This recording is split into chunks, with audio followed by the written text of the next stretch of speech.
Hey, how's it going, everybody, and welcome back to the channel. So if you're new to the channel, my name is Big Ball Vlogs. I do reviews, comparison shopping, and everyday vlogging. If this video was somewhat entertaining or educational, please consider giving it a thumbs up and maybe subscribing to the channel for new videos when I post them. So today is going to be a review video, so let's flip the camera around and get into it.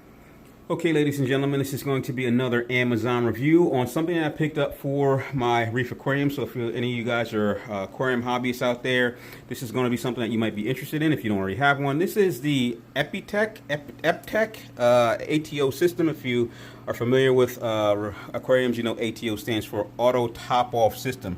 I picked this up relatively inexpensive off of Amazon a couple of days ago for about $58 because I needed an auto top-off system for this particular aquarium. Every day I have to put about maybe a half to a gallon of water in it due to evaporation, and I just got tired of kind of maintaining it. My other aquarium back there in the corner has an auto top-off system on it, and I didn't want to remove it from that one because that one's got a lot more coral in it and it's a lot smaller. So having an ATO on it was more beneficial for that tank because small amounts of water, actually a gallon of water out of that tank, would cause a greater parameter shift than in my bigger 75 here.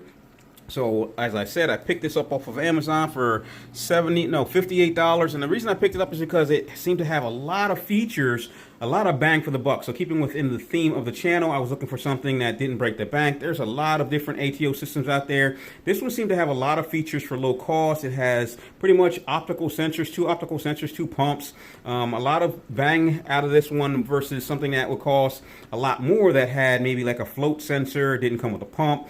So I thought I'd pick it up just to give it a try and see how it worked. Now, here's a little catch to this. I will tell you, this is like, I'm probably the second person to do a review on this. The other person who left the Amazon review said that they could not get it to work, so they sent it back. I will confirm that they had an issue that I also had, but it kind of boiled down to not setting it up correctly. So in this video, we're going to go through not an unboxing, but what was in the box. I'm going to tell you how it works, and I'm also going to give you correct setup procedures.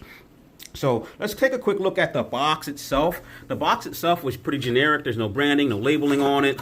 It does say here in very faded out, I guess, script, it says something on Epttech Aquarium, something. But other than that, there's no branding on the box. Inside the box, it came with an instruction manual. It came with two pumps. I'll move over here because it's kind of already set up and running. I had it running for a couple days. It came with about 6 foot of hose, maybe 6 or 7 foot of silicone hose. It came with these two hose directors. So if you wanted to get that into your tank, there's 2 of them here because it actually has 2 pumps for 2 different features, which I'll get into in a second. It came with the controller unit itself, which for this particular tank, since I'm using it on my all-in-one and not in the sump, I had to cut a little window out here because this is an optical sensor. And then inside my reservoir bucket here, which I'm planning on changing out for an official auto top-off reservoir, or maybe even just like a 5-gallon carboy or something like that, you have the pump and you have the additional optical sensor. So pretty much, I will tell you right now, this has been working, and it's been working well. There were some initial setup issues, and I think the problem that I had with this is that the instructions kind of give you an overview of how it works, but it's kind of, there's something lost in translation. There's something lost in translation.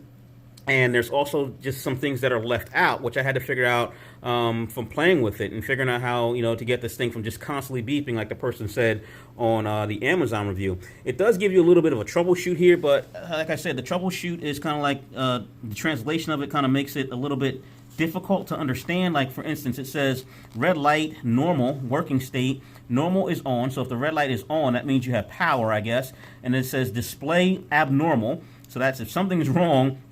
And it says, what does it say? Put out. Sorry, I'm reading through the camera. It says put out. I don't know what that means. I'm assuming that means if you don't have a red light or the red light was put out, there is an issue and it's telling you to check the power supply. Now, these are pretty much cut and dry, but like I said, it doesn't really give you the reality of what you get when you have an issue with this. So let's just talk about the issues that I had setting this up. This is an optical sensor, so there's a sensor on the inside of this controller here, and there's a little prismatic type of reflector that goes on the inside of the tank. Setting this up, if you do not set it up correctly, you'll just get a bunch of beeps and you'll get a bunch of flashing lights.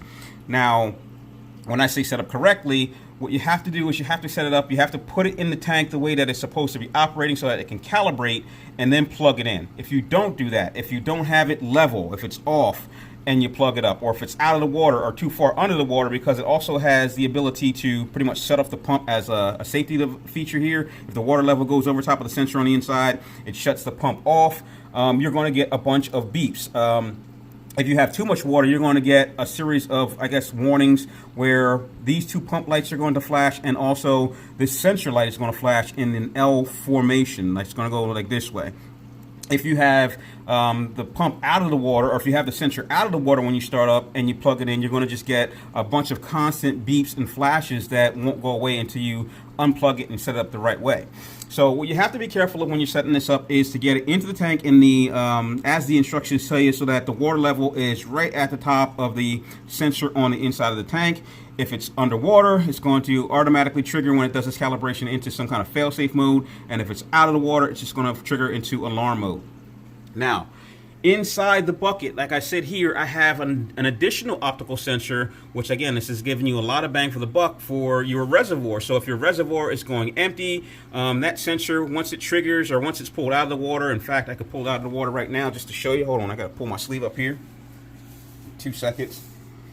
So if I pull this out of the water right now, you're going to get an alarm telling you that your reservoir bucket is now going low. So I'm going to get that back in there. Did I drop the magnet? I did drop the magnet, so I got to find the magnet with my other hand. Give me a second here. Okay, so it comes with two, I forgot to mention, it comes with 2 little magnetic devices that hold that optical sensor in place in your sump or in a bucket. And this little pump right here, I mean, these are tiny little pumps. Here's the additional one, which I'll explain the need for this one in a second. It's a tiny little pump that couldn't be any more than, I don't know, 2.5 inches, 3 inches. And it's able to pump water. I held this hose at 7 foot. I held it all the way up as far as I can hold it at the reach of my arm. I'm about 5'5". So at the end of my arm, I had it kind of bent down into the bucket so that to see if the water will pump out. This thing can pump water up 7 foot easy. I mean, it didn't have any problem with it. It wasn't trickling out. It was pumping out water at a pretty forceful, consistent speed with no issues at all. The only time I had an issue is if this really flexible silicone hose kinked, where it wouldn't allow the water to pump through, and then you would see some foaming or bubbling in the bucket because the water wasn't able to be forced to the hose.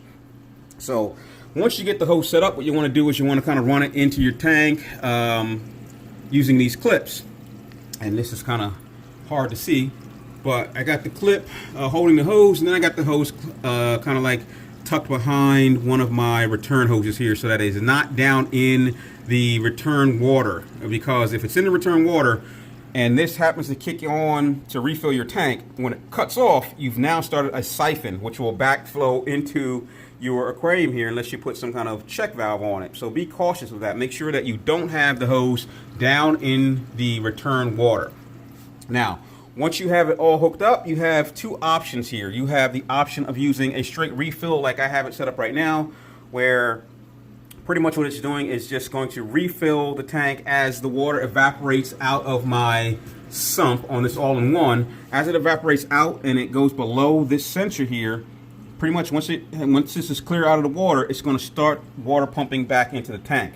You also have the ability to put the other pump on a hose and plug it into the top sensor here, and if you wanted to use it for draining your aquarium for water change, what you do is you plug in your second pump into the top, you hold down this button, and that turns the pump on, and it starts pumping water into your bucket or reservoir or wherever you want to put it, as they call your wastewater receptacle.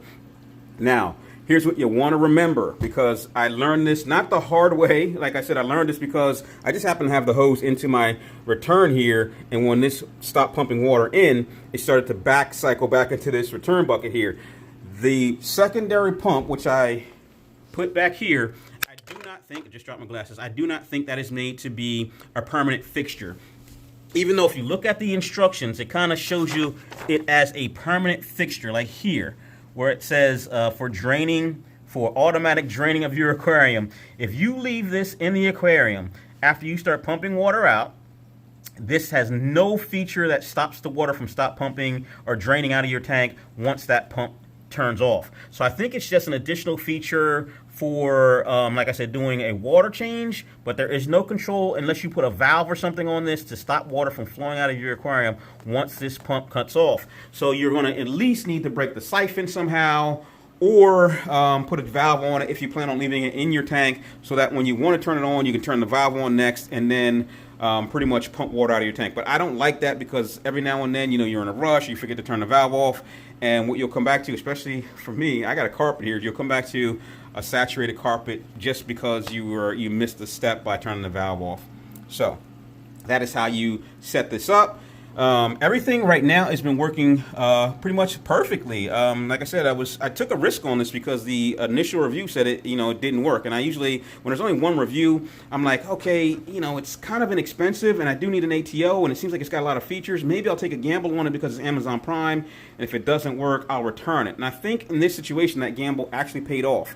The only caveat to that is that this is a new device that I'm not sure what the warranty service is, or how to get spare parts if needed. These pumps plug in via a 3x5 like earphone style jack. So if one burns out, you're going to need to figure out how to get another one that will plug into that controller in order to get it to work. For this one, since I'm not going to be using that as a drainage pump, I'll have a secondary spare pump just in case this one gets clogged up or needs to be cleaned or something. But if sensors go out or if the pump goes out, I'm not sure what you would do to get a replacement, or how much they would cost. I mean, right now, like I said, it's pretty inexpensive, but what normally happens if history tends to repeat itself is people will release something on Amazon because they want people to get it in their hands and give nice reviews, and then the price goes up $20 or $30. So like I said, I needed an ATO, so I thought I would give it a shot, and right now it seems to be working fine. Everything is pretty much, I don't want to say I'm going to leave it in this format. I'm definitely going to have to leave the sensor here, but I'm probably going to get an official ATO reservoir for underneath the aquarium, and then run the hoses all from the back up into the back of the aquarium. So that is the Epttech ATO system. All right, so I mean, that's pretty much everything I have about this ATO system. Again, for $58, it seems like a good buy so far. Time will tell how reliable it is. It does work. It has very strong pumps. It has additional features. It has 2 optical sensors. Everything that you're kind of looking for in an ATO system, or most people are looking for in an ATO system, because much more expensive devices have like float systems or float sensors, which people find a little bit unreliable and usually try to swap out for optical sensors, which this has 2. So if anything changes over the next couple of days, if I'm just for some reason getting mad alarms that don't mean anything, or just doesn't appear to be working anymore, I'll definitely give you an update here. I will be posting a review on Amazon and maybe even on Facebook. If you have any questions, please, leave me a comment on Facebook, Instagram, or YouTube. And I'll try to get back to you with any questions or concerns that you may have, or setup tips that you may have on how to get this working. But for now, it seems to be like it seems to me that this is a good deal. So if you're considering buying one of these, please click on my affiliate link below and go to my Amazon affiliated page and purchase from there. It helps the channel. I really appreciate it. So hey, thanks for watching. Thanks for supporting the channel. I'll talk to you later. Bye.